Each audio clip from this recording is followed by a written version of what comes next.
Welcome everybody to the first day of the 2021 celebration of Teaching and Learning Symposium. I'm Mark Phillipson. I direct the graduate student programs and services here at CTL. And today we're starting a series of panels that will focus on imaginative and effective approaches to teaching at Columbia during the pandemic. Provost mentioned constraints, and certainly it's been a time of adjustments, difficulties, losses for instructors and students alike.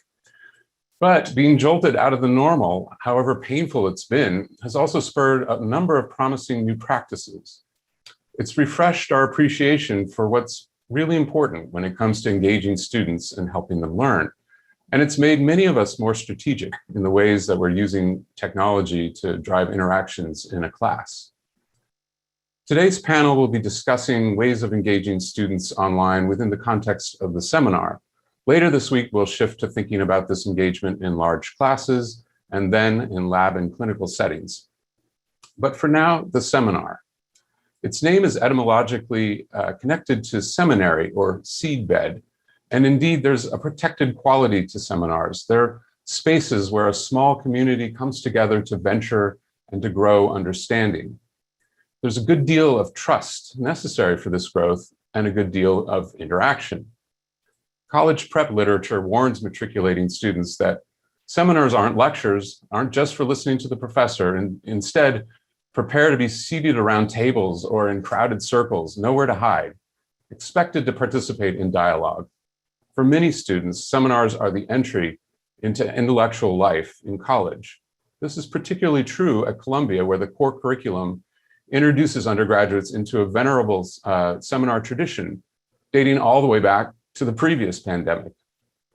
Our three panelists have grappled with the challenge of running core seminars remotely this year, with the daunting challenge of bringing a community that's been scattered to the winds into a distinct zone of trust, mutual attention, and intellectual growth.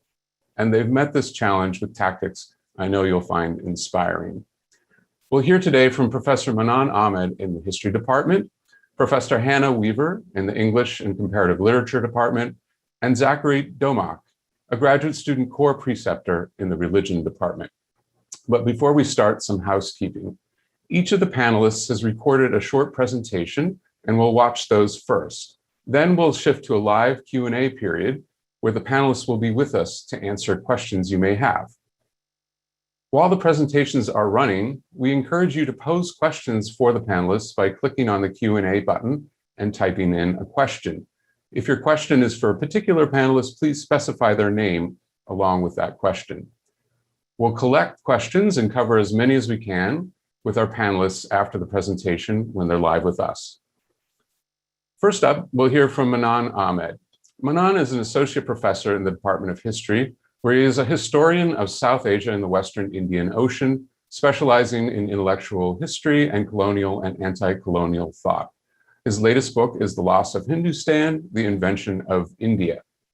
In the core, he has been teaching contemporary civilization, the survey of political, social, moral, and religious thought that is taken by Columbia undergraduates in their sophomore year. Let's watch Dr. Ahmed's presentation video. Hello everyone, my name is Manon Ahmed. I'm in the History Department, and today I'm here to speak with you about my class, my CC section, Contemporary Civilizations, which I've taught in the fall and spring semester of this year, as you all know, during the pandemic and with remote teaching. This is something that I've not had a lot of experience for in the past, but I tried over the summer to learn and seek out from people who have been doing online teaching for a long time. And some of these ways in which I try to adapt my CC section to online teaching is certainly built upon the expertise and long-standing experience of my faculty friends in both tenure track, and adjunct levels of higher education. So my gratitude to them for all the labor that they do, and I am grateful that I was able to learn from them. So what I want to talk to today is about my class, CC class, as you can see here. how to connect. That's the central theme. And I've shared the sort of first page of the syllabus, which, as you can see, has a theme called About Origins. This is sort of a overarching network that we think through, a network of ideas that we think through over the course of the first semester. And then the second semester, we were concentrating on violence and decolonization, a theme that we developed in conversation. Here's a small video of all of my students with waving at the camera. I asked them to that I would record this for the purpose of these presentations. Obviously, their identities have been taken away. So what I wanted to talk to you about is how I approached the idea of building a community, or how to connect over Zoom in the past 4-6 months, a year, 2 years. So these are the shared ideals that I communicated with my students. How do we build a community? First, we did that by creating a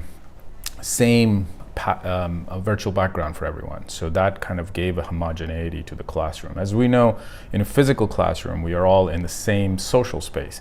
So even if we come at the classroom from different social, sexual, racial, ethnic backgrounds, there is a facade maintained within the classroom, in the seminar room, especially a discussion seminar such as CC, that we're all in the same physical space. And that actually breaks down over Zoom, because Zoom's background allows you peeks into one's private social lives. Obviously, income disparities are the greatest means of creating division, or at least creating discomfort among my students. And this is what I really learned when we went remote at very short notice previous spring. So one of the ways to create a community was also to kind of think about how to create a virtual background. In my instructions, I told students to please have the virtual background on when they're on camera, to try to be on camera. But if their computer was not able to handle a virtual background, that they can choose a blank, plain wall and some modicum of privacy, if possible, within which they can participate in the class. The second thing was Slack, which I'll talk a little bit more about, and that's also the share community, how we share ideas. Inclusive environment was very important for me, and so we do this by every class. We do a land acknowledgement based on where the students were physically located, as well as where they may have grown up, or where they may have been researching things about. It's very brief, take no more than 2 to 3 minutes, and almost every student has participated many times over the course of last semester and this semester. That line acknowledgement actually sets us up to having an inclusive classroom. I've learned from my students, I must say, questions about disability rights, activism, as well as how to approach questions of inclusiveness in conversations about race in the high school curriculums. To make clusters of support that can uplift, this is again creating lateral relationships among students, not necessarily between me and them, but I was thinking mainly about the types of conversations that happen in hallways and dorm rooms, that how can we kind of get to that. And finally, what was important for me, to create an interpretive community, rather than hermeneutics of understanding. How are we collectively reading something? How are we collectively thinking about it? And this emerged through in-class themes, or what we said. So I want to say a little bit about the tools that I've used this year. Piazza, Slack, and Zoom are the main tools that have been led. In Piazza, we've had about 613 posts by 20 contributors. Extremely high margin of people read all posts, every single post. And that average post length was 400 words, which is surprising to me. I was not expecting people to write as much. Slacks, we had about 3,000, almost 4,000 contributions, so comments, etc. And then attendance was very high over the course of the semester. I want to mention a little bit about Slack, how I set it up. I basically gave them specific guidelines for how to contribute, and I gave participation in Slack 10% points in the class.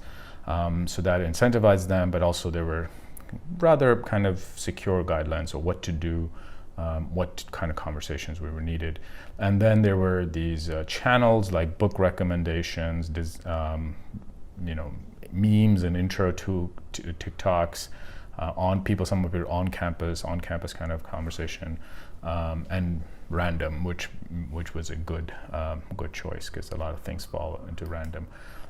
Just wanted to give you a few heads up on, give you a few examples of the types of posts that people posted. So people posted tweets that kind of oversected with the CC curriculum.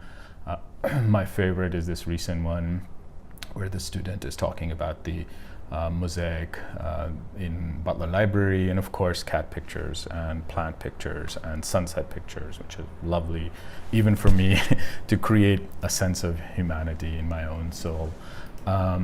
So was I able to maintain or create what I set up to do? I believe so. I think we definitely achieved a community. There's a lot of cross-class collaboration, support. There was a shared community where I want to say at least 2 members or 3 members of the class will post a news item almost every day. There was a collective inclusive learning from each other. And then I guess the one thing that emerged at the end was that people decided to, the students decided to create a final for themselves, final project, a collective group final project for the semester, which was they were gonna put together a conference called Decolonize CC. Their idea, and I encouraged it. I wrote up a how-to conference for them at the beginning of the semester, explaining what an academic conference is, how it works, gave them a timeline, gave them how to do this. And this is kind of, they divided themselves there into these committees, they're working together, they're thinking about ideas. I feel like this will be an incredible way to kind of end the semester in a collaborative group work that helps us all learn from each other together. And for a semester that lacks in physical togetherness, this has been one of the most remarkable teaching experiences of my life. I feel genuinely that the students have come together and taught me so very much about how to engage with these texts that I have been teaching in Columbia's core for 5-6 years now. So that's basically what I wanted to share today, sort of the types of tools, but the types of conversations that we are able to have, types of engagement that I am able to see. I want to thank you all for listening, and I look forward to your comments and conversations. Thank you so much. Thank you so much, Manan. Very inspiring. As a reminder to our attenders, if you have a question for Manan, all those tools that he used, the student-generated conference, please type it into the QA so that he can engage with it during the live Q&A session after the presentations. Next up, our next presenter is Professor Hannah Weaver. Hannah is an assistant professor in the Department of English and Comparative Literature, where she specializes in the literature of medieval Europe. She publishes research on genre, language, and manuscripts, and her forthcoming book interrogates revisions of the history of Britain. In the core, Hannah has been teaching literature humanities, a survey of major works of literature that is taken by Columbia undergraduates in their freshman year. Let's watch Hannah's presentation. Thank you for that kind introduction. I'm delighted to be presenting to such an accomplished group of pedagogues today to share some of what I've learned teaching remotely this year. Today, I'm going to invite you into an asynchronous discussion format I developed for LitHum when we were forced to go remote. I call it the sandbox. Welcome inside. It seemed to me that LitHum faced several challenges in a remote format, not least of which was engaging those first years who take the core reluctantly and building some kind of group dynamic over Zoom. I thought that maybe an asynchronous assignment might help welcome students into the challenge of LitHum and create opportunities for them to engage with one another. So I had several goals as I developed my asynchronous assignment. First of all, I wanted to encourage student curiosity. I wanted them to follow the threads that interested them the most as we worked through these amazing works of literature. I wanted them to get to engage in creative forms of interpretation to show that there's no one right way to grapple with these texts. That also, again, opens these works to them. And finally, I wanted to replace Zoom time with opportunities for rich asynchronous learning, thinking that screen fatigue, Zoom fatigue is all too real this year. With these goals in mind, I designed a weekly discussion board activity on courseworks in which I invited students to try out a number of creative ways of engaging with the texts. It is required, but I grade their efforts on a completion basis, which reduces the pressure they feel about it. And here's what I tell them. This is a place for you to engage with our literature in a playful or experimental way. I've borrowed the term sandbox from the playground, but it's also from the world of tech and engineering, where the sandbox is a place to experiment with new ideas that may or may not work. In the sandbox, it's totally fine if your castle doesn't quite hold together. The important thing is trying to build it. I did provide some resources to help them get started. This is what that would look like on courseworks, but they didn't always use these. Sometimes they went out and found their own, which was great. It's not required that they engage with these specific resources. I also asked them to reflect on their creative process and to engage with two peers' posts. So these three components, the creative assignment, the reflection, and the engagement with peers, added up to a robust, interactive online environment. I sincerely looked forward to reading the sandbox entries each week. I think in this case, student work will be more illustrative than any description I might provide of their activity. So with their permission, I'm now going to show you some glimpses of their efforts. In addition to standard online discussion post options, such as close reading a passage, some of the sandbox options included investigating the historical background of a work. That's what William did here about ancient Greek theater. Or writing 10 tweets from the perspective of a character or an author. Joachim did that from Dido at Broken Heart 1. Some students chose to analyze an artifact from the period. Here's Nicole analyzing a cup just showing the death of Agamemnon when we were thinking about the Oresteia. Or a later work that depicts something from the work of literature at hand. This is a later painting of Alcibiades and Socrates by Vincent that Jasmine analyzed one week. Sometimes they made a meme. That's what Ruth did about the Odyssey. Or rewrote a work in the style of another work. So Christy rewrote part of the Aeneid in the style of Susan Laurie Parks. They could write original rap lyrics from one character's point of view. Tim wrote from the perspective of Hector. Or write song lyrics based on our work. That's what Riley did about Joseph from Genesis, and she also performed it for us. I want you to hear a little clip of her singing. I have to admit life was a struggle for me. Mother and my father and my brothers were mean.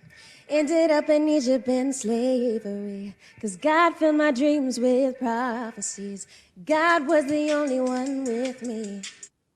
So that's just a little sample, but she's so amazing. And I did just want to show you some of the sorts of ways they would respond to their peers. So especially since Riley's singing was so amazing here with her original lyrics, a number of peers, this is just a sample, responded. And you can see the sort of warm enthusiasm they had for each other's works, which I think was really great. I did ask my students for some reflections on the sandbox, and several of them pointed to the cognitive benefits of returning to a work in a new way. Iris wrote, "The sandbox has been a nice, structured place to ponder interesting elements to each piece we read. For me, it's also a way of thinking through writing. Oftentimes, I come away with new ideas after I finish a sandbox piece." Similarly, Daniel said that he thinks that the creative options of the sandbox create engagement because they actually do what we talk about a lot with LitHum. We say that the LitHum curriculum has enduring importance in part because it's influenced so many things that come after it. And here, the students get to actually experience the process of engaging with previous work to generate new work. At the end here, he says, students produce their own creative responses and see how their own interpretations of themes and stylistic choices reflect in their creation, even if it's not a Rembrandt and it's just a color pencil drawing. Christy also signals something that I think is really, really beneficial about the sandbox, and maybe the thing that I think is most important. It really reduces the intimidation and stress of Lit Hum. So Christy writes, I think the sandbox is a great way to take risks without having to worry about how it will affect your grade. My favorite thing so far has been exploring the more artistic side of literature, drawing scenes, analyzing paintings, etc. I'm a STEM major, so it's a nice break to be able to share my thoughts on beautiful pieces of art and watch everything that we've read come together. So she's signaling that she feels welcomed into the literature by having these other options, but also that this provides a way for her to synthesize many things that we're doing. So there's both an intellectual benefit and an affective benefit. This is an adaptable assignment. If you don't feel like having an asynchronous component every single week is right for your course, that's absolutely fine. Bernadette Myers, who's one of the amazing Lit Hum preceptors, adapted it into a midterm and a final exercise. The students submitted both, but they got to choose one to showcase to their peers at the end of term. And Bernadette reported that that was really exciting for them.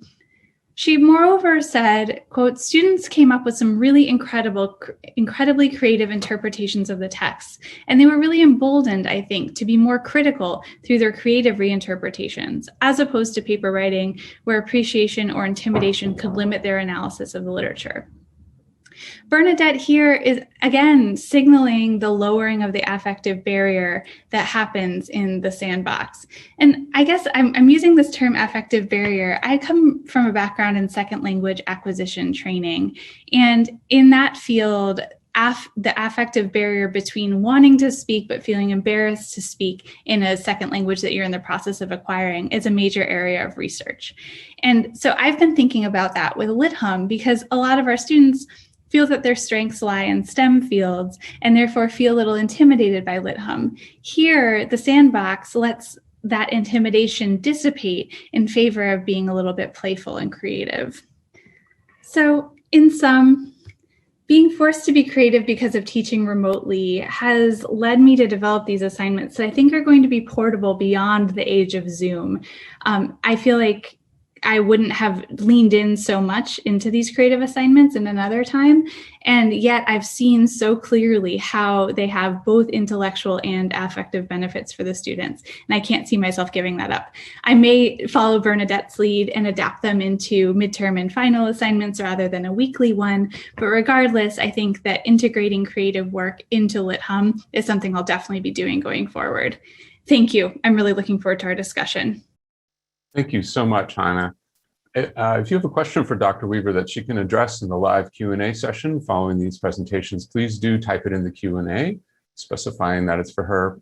It's just so great to see all of those inspiring examples of student work in the sandbox. There is one question that's coming up in the Q&A that I can quickly get even before we go to the live session, because some folks are wondering how large core seminars are. It's been a little while since I've taught one, but I believe it's still around in the low 20s, 22, 23 in a core seminar typically. Our final presentation will come from Zachary Domach, a doctoral candidate in the religion department who teaches in the core as a preceptor. Zach's research focuses on wisdom literature and the classical tradition in Christianity. He has also worked extensively with CTL in a variety of fellowships and was recently awarded the Core Preceptor Award for Teaching Excellence. Zach has also been teaching literature humanities in the core. So let's watch Zach's presentation now. Hi, my name is Zachary Domach, and I'm a preceptor for literature humanities. Today I'd like to share with you an asynchronous approach to online discussions called the starter wrapper technique. I'll begin by contextualizing why I employ this approach, and then move into a more detailed breakdown of all that it entails. In my original version of this class, I had weekly reading responses on Canvas, but then March 2020 happened, the pandemic, and my students were abruptly scattered and isolated. I wanted to maintain the community that we had built while also accommodating their new time zones and sleeping schedules. I had students in locations that ranged from Hawaii to Turkey to South Korea. My solution was to split the class in two. It now met at two different times, with roughly 11 students in each section. And classes now met for half the time, because I wasn't about to teach twice the amount. And to make up for that lost time in class, I changed their weekly discussion responses to a more elaborate, asynchronous, interactive discussion board. And there were two of these, one corresponding to each section.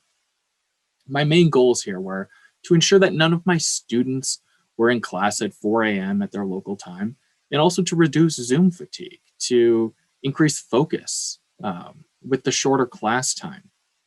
The online discussions were honestly an afterthought to those primary goals. So I was very surprised when on the last day of class, I asked my students about the course and their experience, and many of them cited the new discussion format as crucial to their success during the pandemic. This was also reflected in responses to a course evaluation that I designed and distributed. I'll let my students' voices speak for themselves here. So I asked the question, what has been most helpful for your learning in this course? One student replied, I really enjoyed learning how to respond back to my peers' arguments and discussions through Canvas. The discussion posts allowed me to incorporate my ideas thoroughly without being rushed to answer the question in class if I don't feel like I have to process the information I want to say thoroughly before my time is up. Another student said, definitely the discussion posts. It helped me to condense my thoughts into a smaller word count. Although sometimes I did struggle in writing them, the feedback was immensely helpful in allowing me to improve. A second question I asked was, what suggestions can you make for changes that would enhance your learning experience in this course? Here a student said, I think keeping the discussion post replies as a requirement would be helpful.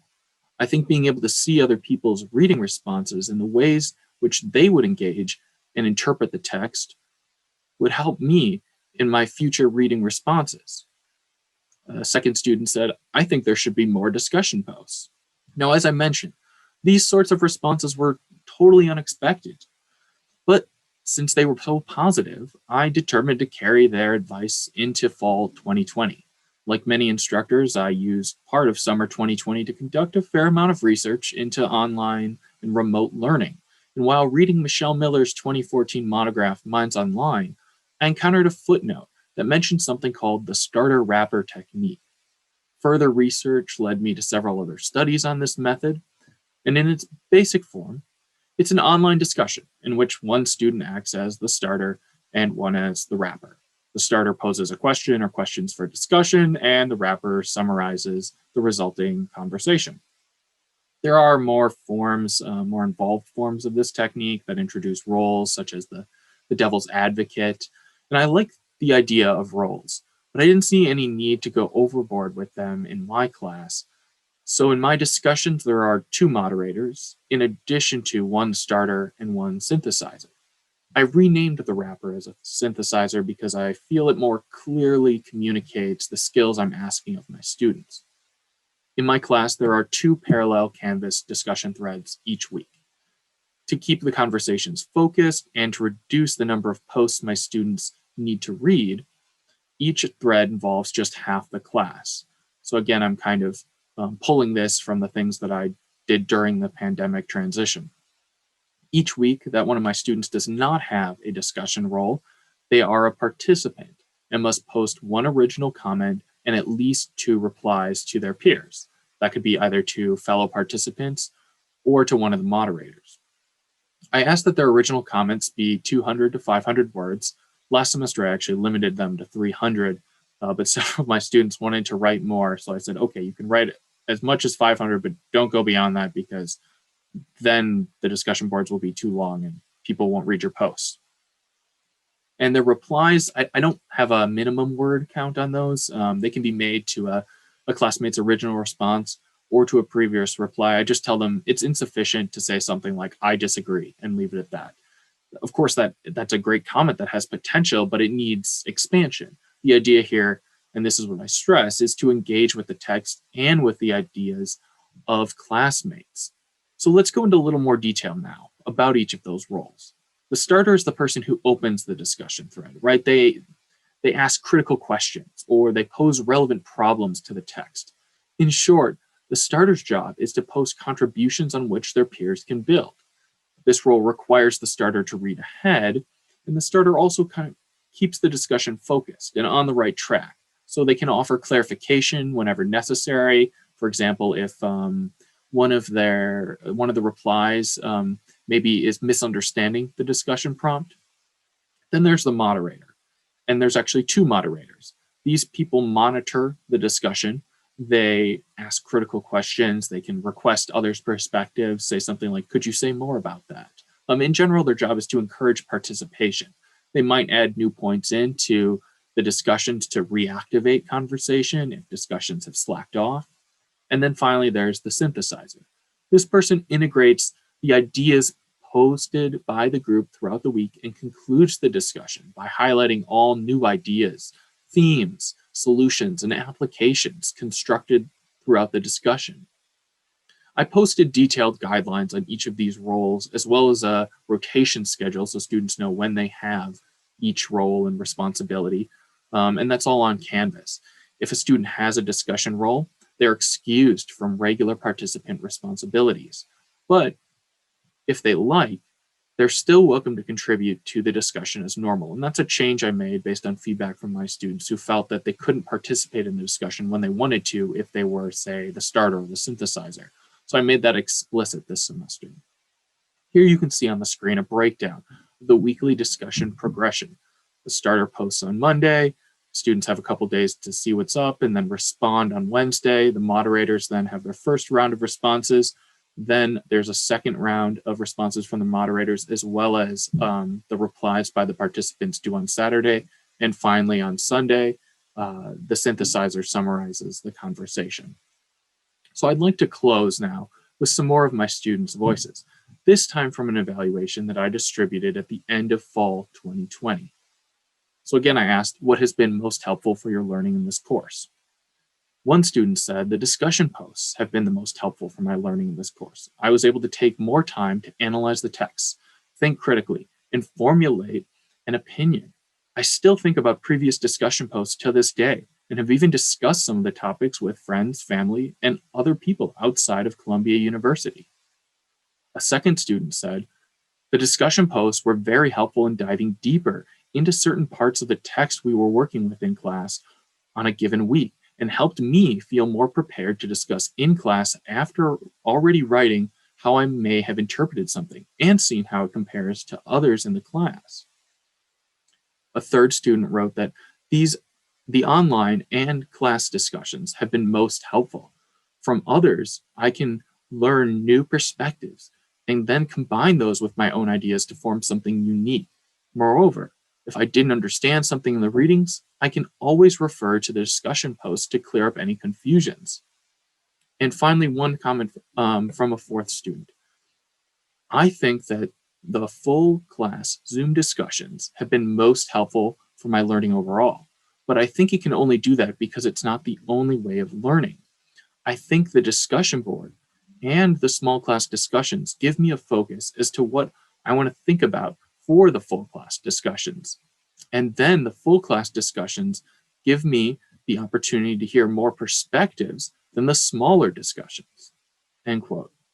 Now, what stands out to me the most when I read these comments is how students see the in-class discussions and the online discussions as counterparts which buttress one another.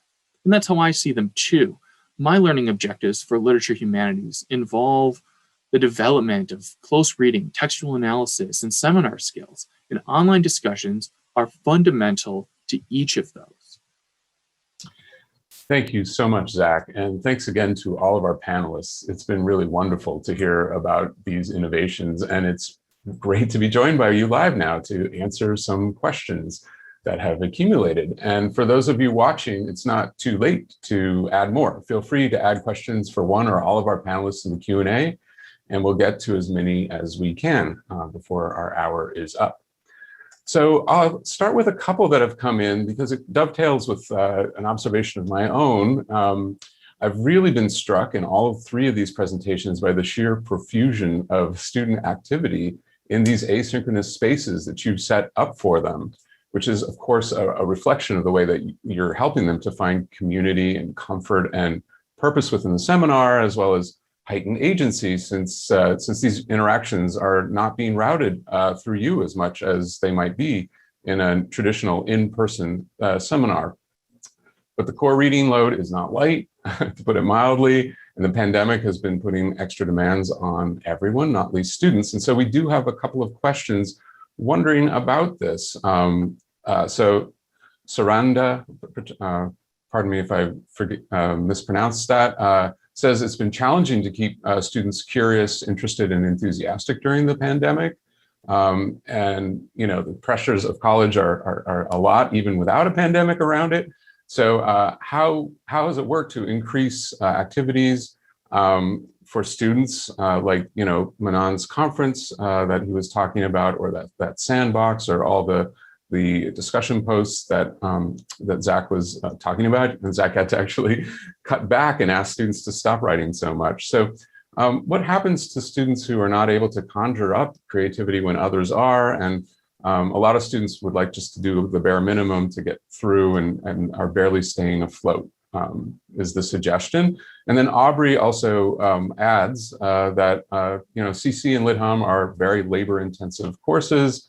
So what kinds of activities make room for community and discussion without creating an undue burden on students?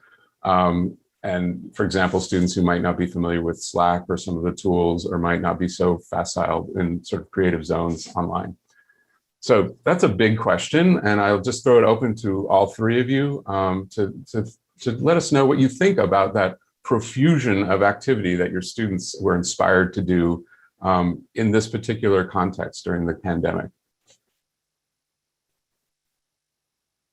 I'm happy to start, so I'll just jump in. I think that is such an important point, and it was definitely something that I considered really heavily when developing this assignment. And I actually have my students meet for only half of the class period with me. Like Zach, I broke them into two groups, so I have two smaller groups so we can benefit from the increased focus when we are together in the Zoom room. But because I cleared 2 hours of their schedule, and I think the sandbox really takes them probably less than 2 hours, if I'm honest, I feel like it was an equal trade. And this is something that I explained to them so that they know that this is, I know this is a big assignment, but also I'm giving them time back to do the assignment. So that's part of how I manage it.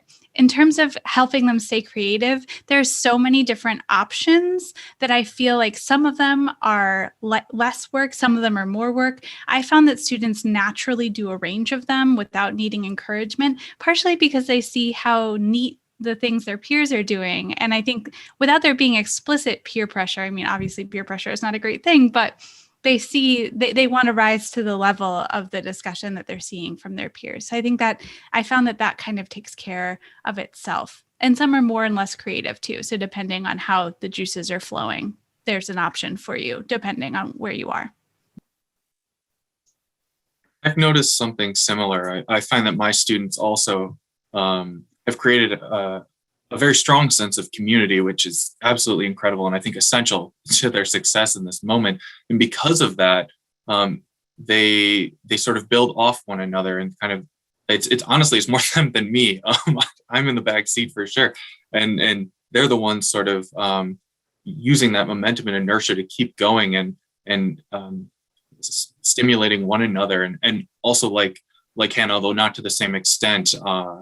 I don't teach a full class every class. I'd say it's probably every 3, maybe every 4 classes where we're just in like the half-size sections where we meet for 1 hour instead of the full 2. And I also explain this to my students at the beginning of the semester and say, you're getting this time back, which is kind of the trade-off in allowing me to ask you to do this more elaborate discussion work every week.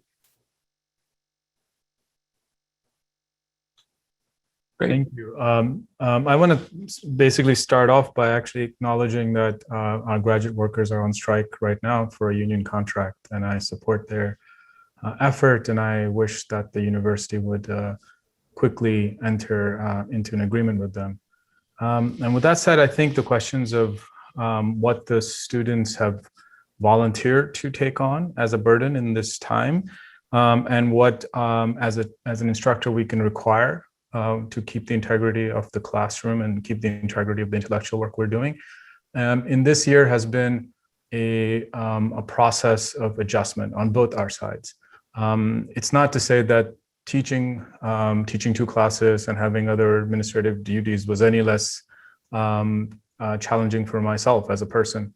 So I certainly knew where the students were coming from.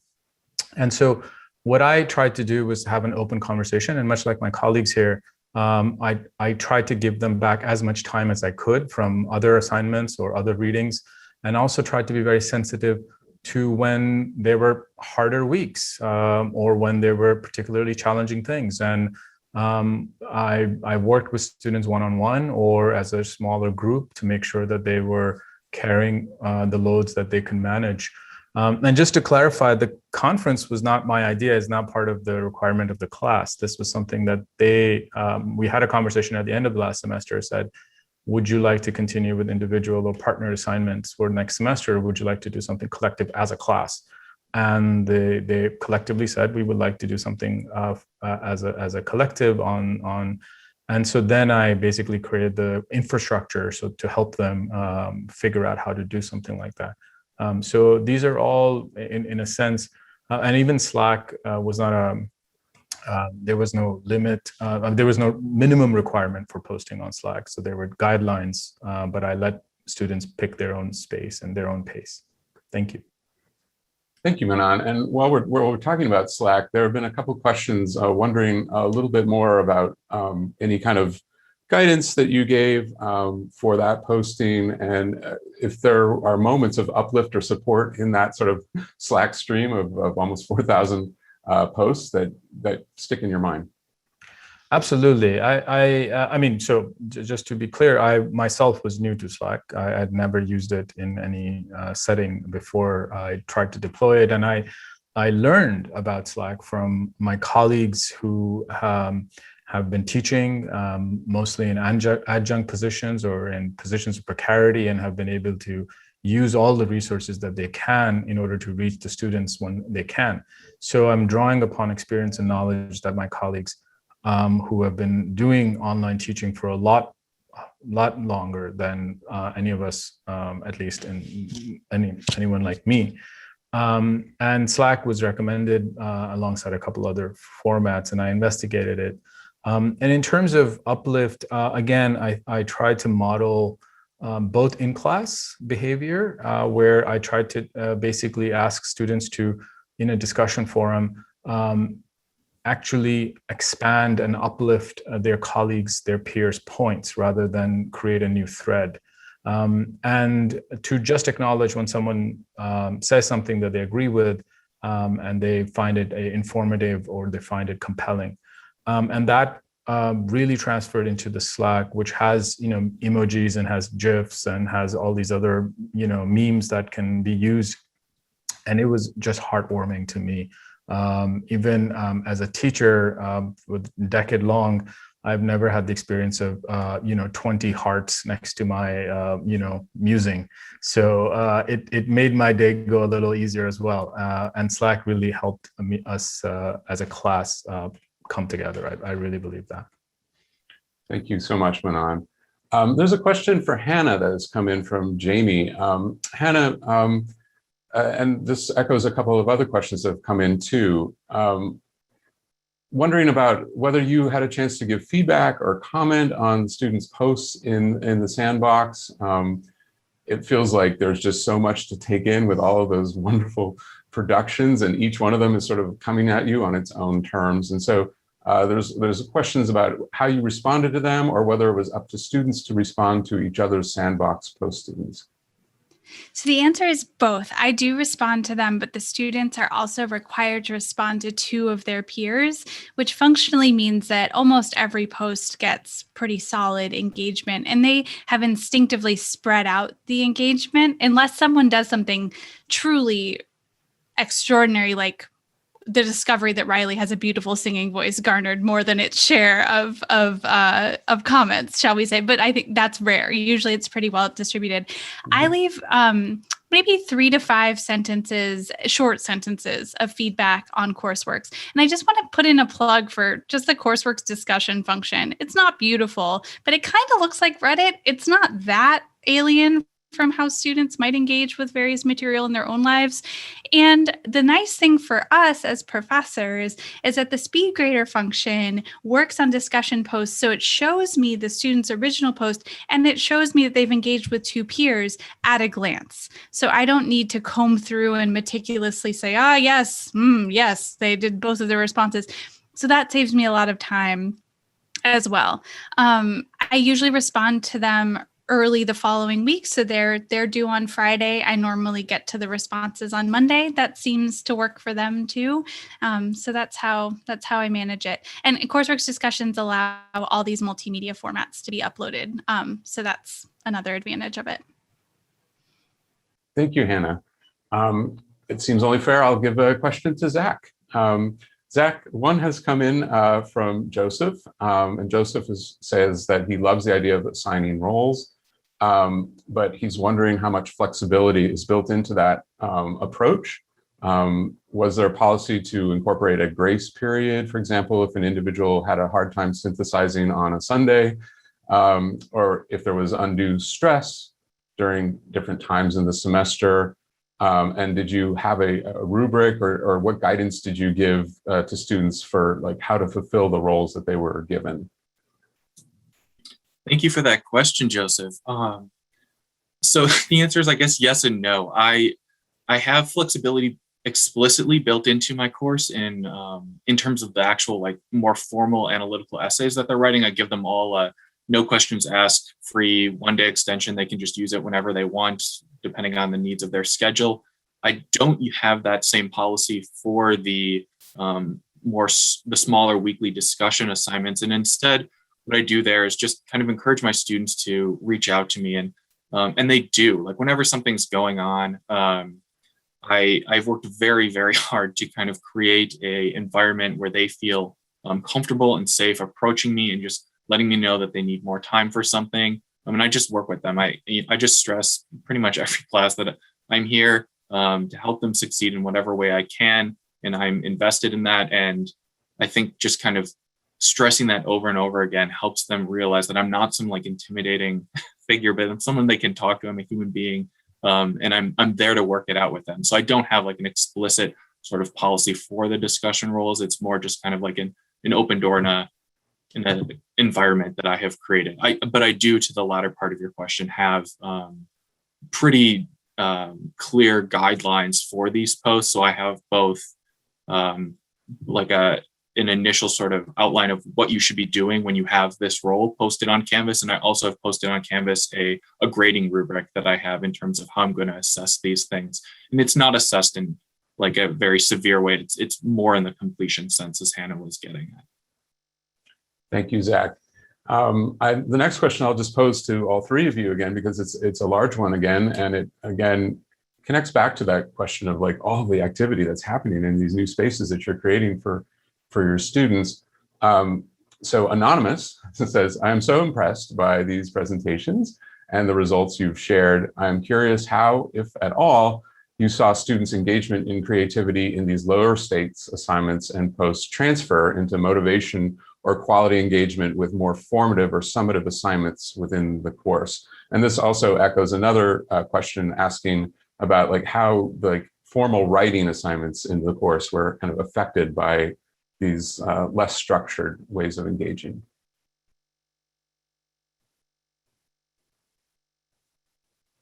So it's basically a question, I think, of like, you know, how all of this kind of translated back into kind of the more traditional assignments that you still ran in your seminar, the essays and maybe the assessments.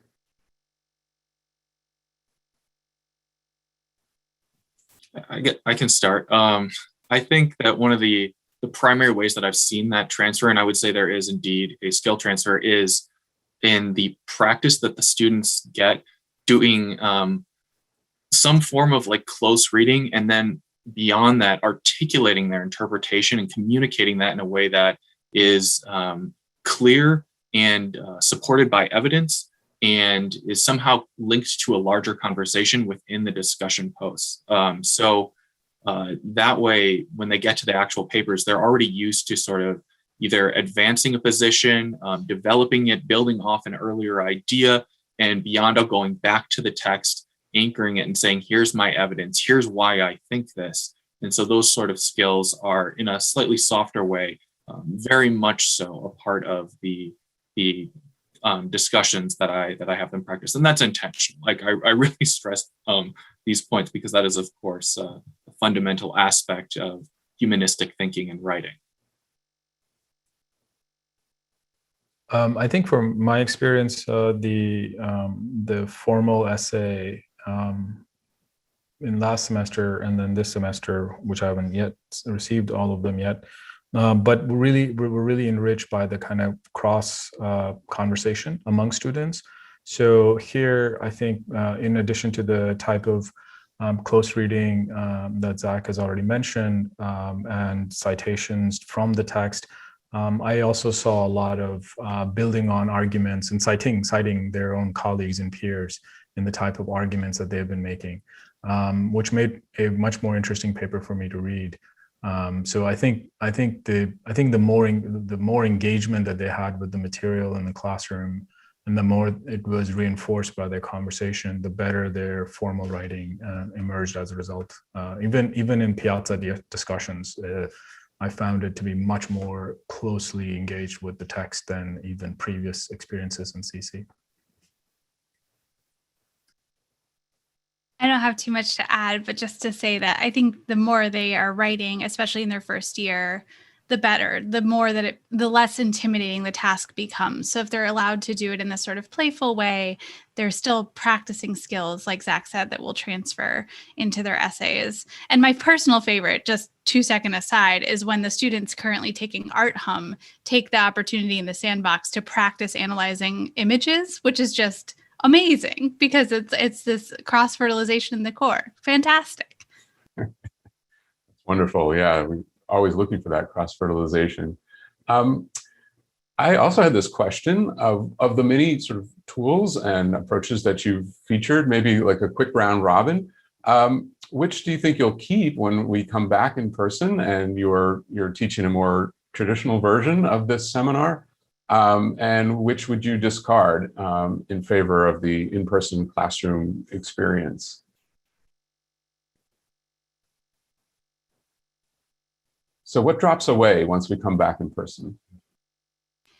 What I predict is that I'm going to keep the sandbox, perhaps not as a weekly assignment, as I mentioned, but maybe even every other week, and reduce class time slightly, even when we're in person, because I think that this payoff of inviting students into LitHum almost can't be overstated, and so I would be really reluctant to do anything that would give up that attribute in the future.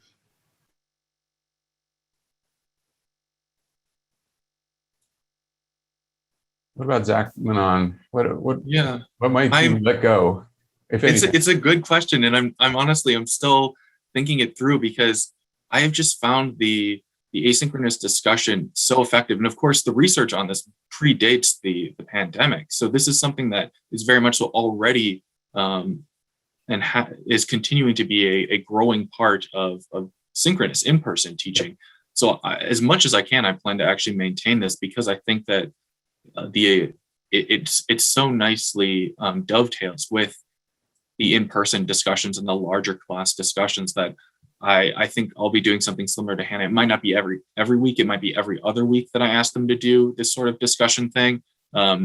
And then maybe I'll be shortening certain in-person classes to kind of account for, because it is a substantial time investment on the part of the students. But I would definitely plan to be keeping like the core fundamentals, and I don't really see that I'll need to change it too much once we're in person.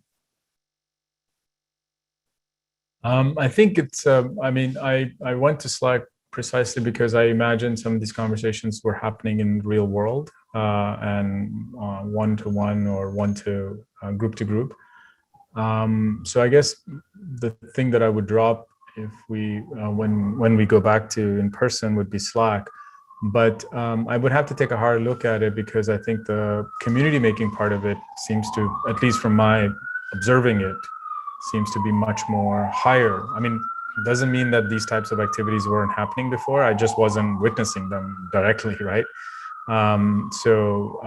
Yeah, I would have to think about whether or not to continue Slack or maybe to incorporate some other form of kind of back and forth that can exist. But yeah, that would be the one thing. Great, thank you, Manan. Really interesting that all three of you actually want to keep these innovations going, and a real mark of like how much teaching has changed and really maybe improved in many ways because of the pandemic, what we're learning and what we're experiencing together. So we're running out of time, and I'm sorry that we weren't able to get to all of the great questions that were submitted. The good news is that there will be more occasions this week to hear from and interact with some of Columbia's most imaginative instructors. So on behalf of everyone tuning in today, I'd like to give a big round of thanks to Manon, Hannah, and Zach for sharing their time and inspiring approaches with us today. Thank you. Tomorrow at noon, we'll hear from a panel of faculty members about engaging students in large classes this past year. And on Wednesday at noon, a third faculty panel will be discussing engaging students in lab and simulation classes. In addition to these live sessions, CTL has collected dozens of reflections on teaching during the pandemic that have been written by faculty, postdocs, and graduate students, as well as notes of gratitude for faculty and TAs that have been written by undergraduates. So you can browse these insights and testimonials anytime on CTL's website. Thanks to everyone for joining us today, and we hope to see you again tomorrow at the same time. Be well and happy teaching.